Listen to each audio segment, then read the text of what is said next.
Welcome to the Family Brand Show. We're Chris and Melissa Smith of FamilyBrand.com, husband and wife, parents of 5, and we want to help you take back your family and to live life on your terms. And we know being a family can feel really overwhelming. Parents tell us they feel like they're being pulled in a million different directions. It's so challenging to navigate the uncertainty and all the chaos that's happening in the world right now. And that's why we want to bring you every single week actionable tips and strategies that you can implement in your daily life to become a better parent, to become a better spouse, and to build a stronger family. And look, there's never been a better time and a more important time than right now to take back your family. You can define what your family stands for, or the world is going to do it for you. And the world needs strong families now more than ever. And it starts right here with your family. Hello, everyone. Chris Smith here. I am solo today. Melissa asked if I would do a solo episode, and I said I would love to. You're likely listening to this after the beginning of the year. And Melissa was like, you can talk about anything you want. So I want to share something that I did recently as an experiment.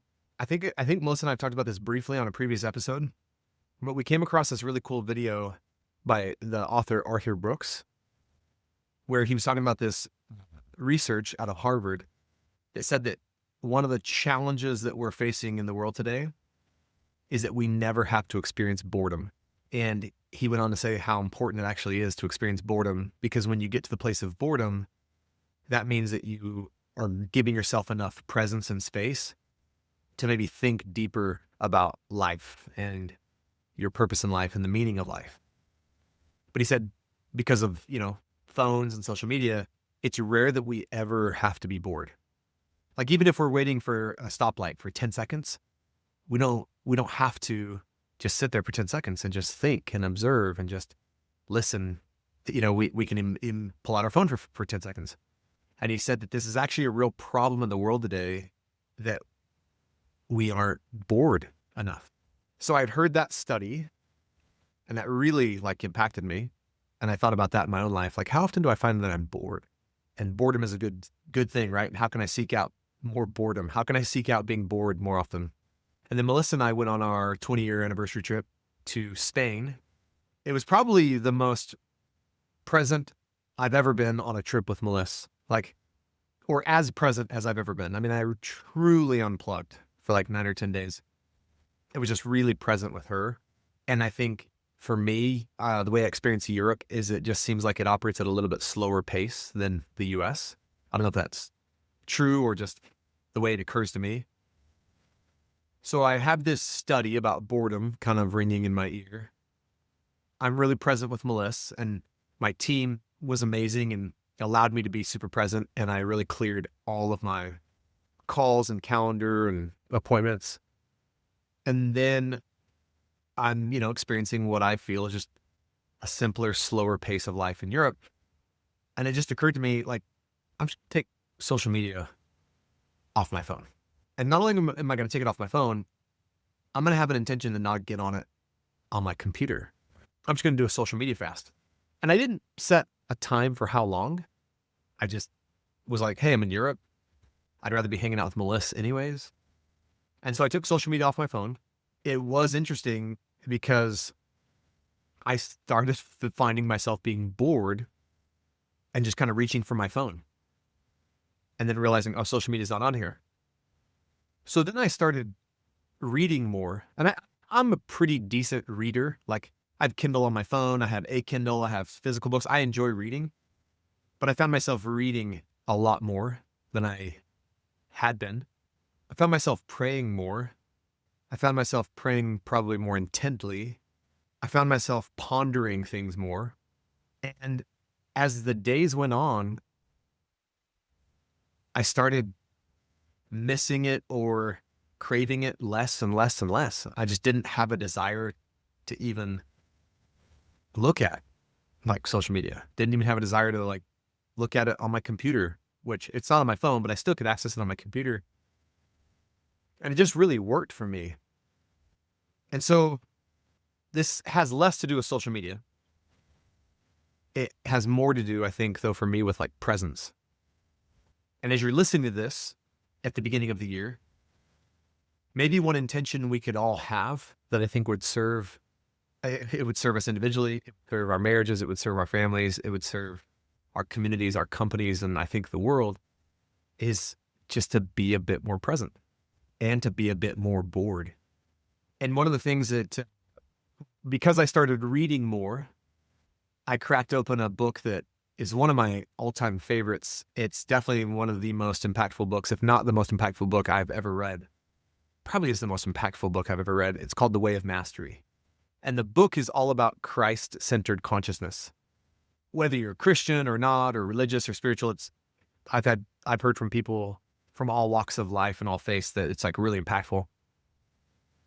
But one of the practices that teaches you to do very early on in that book, and when I first read it, I did this religiously every night. And then as I kind of got away from the book, I stopped doing it.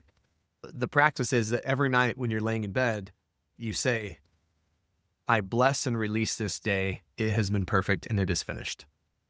And the idea behind that exercise is that just be present to the day itself.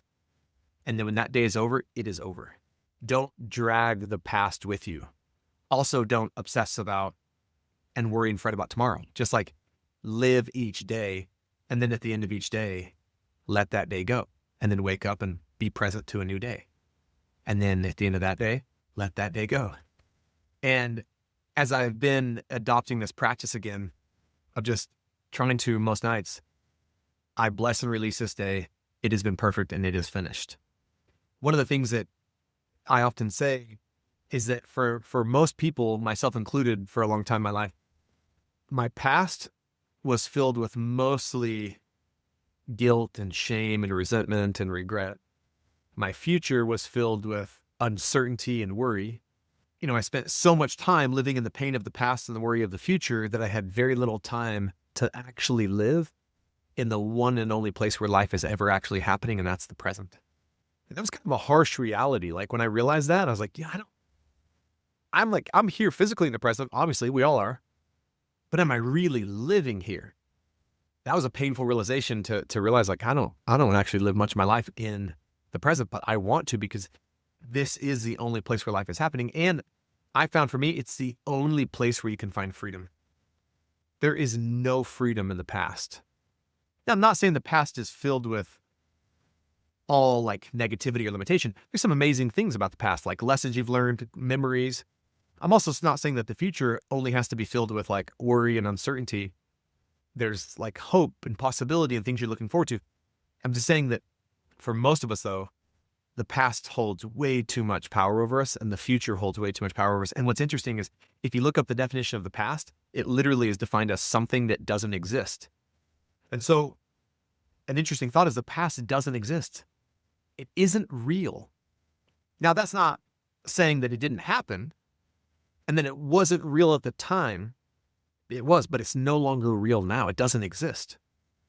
The future doesn't exist. You will never touch the future because tomorrow you'll just be in the present. 10 years from now, you'll just be in the present. So the only thing there ever is for us in life is the present.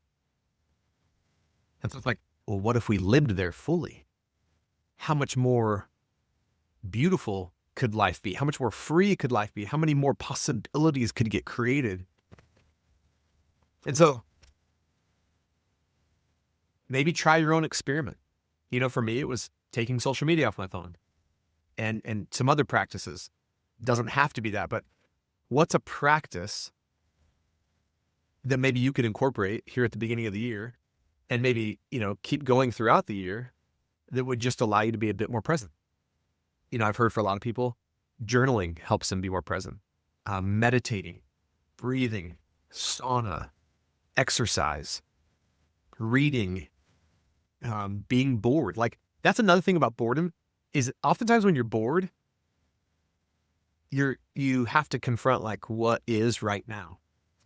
And yeah, I really appreciated the boredom, and it might sound like a really weird goal, but I have a goal to be way more bored and experience more periods of boredom in 2026 than I did in 2025. So happy New Year.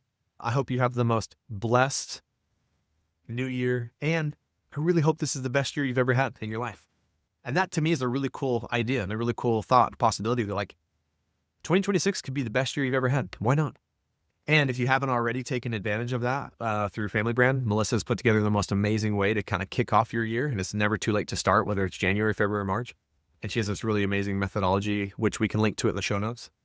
Just this process of how to create a focus for the year for you, for your family, how to like set your year up to be the best year yet. And I can promise you that one of the things that will help you have your best year yet is to have a renewed commitment to being present and create a practice around what would allow you to be more present in 2026. I hope you have the most blessed year ever. All right, so that is it for today's episode of the Family Brand Podcast. But before you go, we have something fun for you. Yeah, like if you've ever wondered, okay, so how's our family culture actually doing? We've got an incredible quiz for that. Good news, it's quick, it's free, and when you're done with that quiz, we'll even email you this awesome PDF full of practical ways to strengthen your family culture right away. So all you have to do is go to familybrand.com/quiz, take the quiz, grab the PDF. We'll see you next time.